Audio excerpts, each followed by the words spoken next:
Hi guys, we're back to part 2 of our Unit 3 key concepts. And yesterday I talked about the difference between an observational study versus an experiment. And real quick, I do want to talk about this statistically significant. So what we do here is when we compare test scores or whatever we're measuring, right? What we want to do is we want to look at the differences. And when we look at the differences, we want to see if they're statistically significant. So to cycle back, and which is really cool, and I wish I was in the classroom to kind of talk more about this, is when they test to see if this is statistically significant, those are our significance tests that we're learning. Our two sample t-test for difference of mu1 minus mu2, or our two sample z-test for difference of p1 minus p2. Kind of interesting, I think, how it's kind of fun to see it all cycle back. What does statistically significant mean? It's an observed effect so large it would rarely happen by chance. And you need to have that memorized. That should be a note card 1. If someone says interpret what it means to be statistically significant, this is what you need right there. All right. I think I briefly talked about principles of experimental design, but I don't remember. So just in case, control groups. So we talked about the control group. One group gets the yo-yo ma. The other one is just silence. So that would be our control group. Another way to control is using a placebo pill. A placebo pill is that sugar pill, and that helps control the placebo effect in experiments. Why do we randomize? We randomize because we want these two groups, when we break them up, to be very equivalent, right? That way we know that the results is because of the treatment and not just by chance there was a bunch of friends in this group, or there was a bunch of, if we were talking about gender yesterday, there was a bunch of females in that group. We want that they are to look pretty equivalent. So we know that the treatment, or I'm sorry, the response is because of the treatment and not because of the group makeup. Okay, replication is just we need to use enough subjects so we can trust the results. Okay, flipping a coin 10 times versus 10,000 times. So we wouldn't be surprised if we flipped a coin 10 times and we get 8 heads. We wouldn't be surprised by that, right? There's going to be a lot of variation when we have a small sample size. But if we flipped a coin 10,000 times and we got 800 heads, that's surprising. That's pretty significant. We wouldn't expect that much variation. It should be similar to about 50%. All right, let's move on to bias. Okay, voluntary response sample does give us bias, and that would be, I talk about like American Idol, when Ryan Seacrest says America has decided or chosen who the winner will be. That's not America. That's just the people who care about American Idol, right? A convenience sample. A convenience sample would be if I went to the lunchroom and just decided to sample a bunch of you guys and ask you if you like yo-yo ma. It's convenient for me to go to the lunchroom. Why? There's a bunch of kids down there. But it's not, it does create bias. Why does it create bias? Well, a lot of you, especially you seniors, you go out to eat. So we're missing out a population of people. That's called undercoverage, okay? When we miss out a population of people. A bad sampling frame, okay? Let's say I wanted to figure out how many of you own graphing calculators, and I decide to look at the AP Calc class roster, okay? And I do a random sample that way. So a sampling frame is, where do I get these names to put into the hat, right? So I could get a roster of everyone in AP Calc. I put everyone's name on equal size sheets of paper.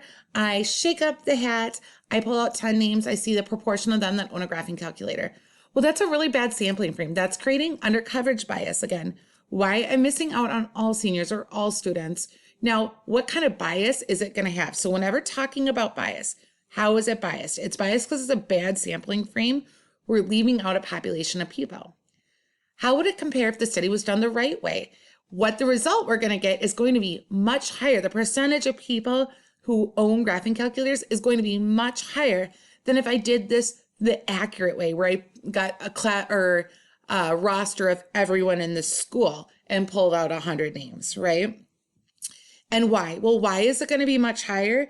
It's going to be much higher because people in AP Calc, you have to have a graphing calculator. So it is going to be much higher than what you would normally get. Okay, so non-response bias, that's where people just choose not to respond, okay? And then what I don't have in here is response bias. Response bias there. Response bias is where people don't understand the question, and that comes from the wording of the question. So the wording of the question is so influential. Sometimes I use the example of like if someone breaks curfew and they come home and their mom or their dad or whoever they live with is like, why were you late? Were you out, taping the neighbor's house and blah, blah, blah, and doing this leading question? And you're like, whoa, whoa, whoa, whoa, you're influenced a certain way. Like, obviously, you're going to want to say no, or you're going to be angry that they're asking you that way, right? Wording of questions can really influence a response, okay? So we have to be really careful how we do that. We want open-ended questions. There was one we did, I think, about gun control, and it was, should we preserve the rights of all Americans and blah, blah, blah, blah, blah. And the way it was worded, it was so strongly worded that even if you're not a gun person, you might stop and think and say, oh, I don't really like guns, but that's the way they, it makes you feel a certain way. So that's a source of response bias. Another way to have a response bias is if we lie about things, okay? And people often lie about things that are really personal. So like how much money they make. Sometimes people lie about their weights, their heights, how often they're on the screen. Like I know my son, I'm like, Anders, how long have you been on the tablets? And he said, and he may lie because, right, that's personal. He doesn't want to get in trouble, even though I can check his screen time and he knows that by now. So there's some source of bias. Write down any questions at that point if you let me know. Okay, let's move on to lurking variables, and confounding variables. So I'm just going to kind of read what I have here. I'm going to move this up here, okay? If I would be interested in the number of minutes students study for a test, that would be my explanatory variable, and test grades.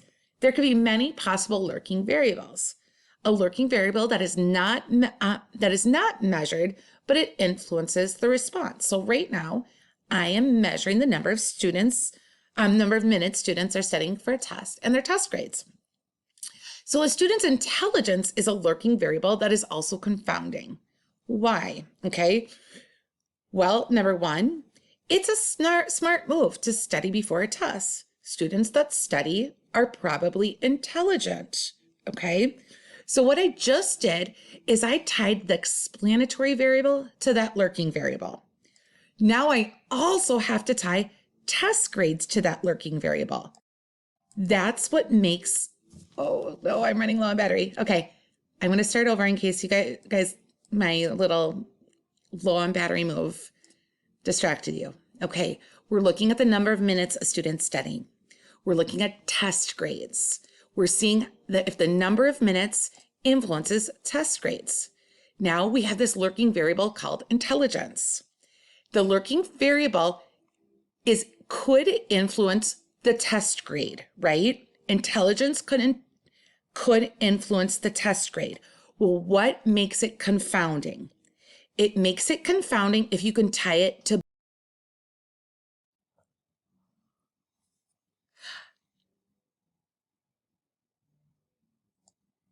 okay, because I'm 9 minutes in, I don't want to restart. My battery just died, but it saved it. So I'm going to go back. Last time, I'm going to be done here in 2 minutes. Lurking variable. So I'm interested in number of minutes studying for a test. How does it influence test grades? That's what I'm looking into. There's a lurking variable, intelligence. What is a lurking variable? It affects this response, but we're not measuring it, okay? What makes a lurking variable confounding? What makes a lurking variable confounding is if that lurking variable can be related to the test grades, but it also has a connection to that explanatory variable, the number of minutes. So it's a lurking variable if it affects the response variable. It's confounding. That lurking variable becomes confounding if you can make a connection to the response variable and the explanatory variable. So how do I do that?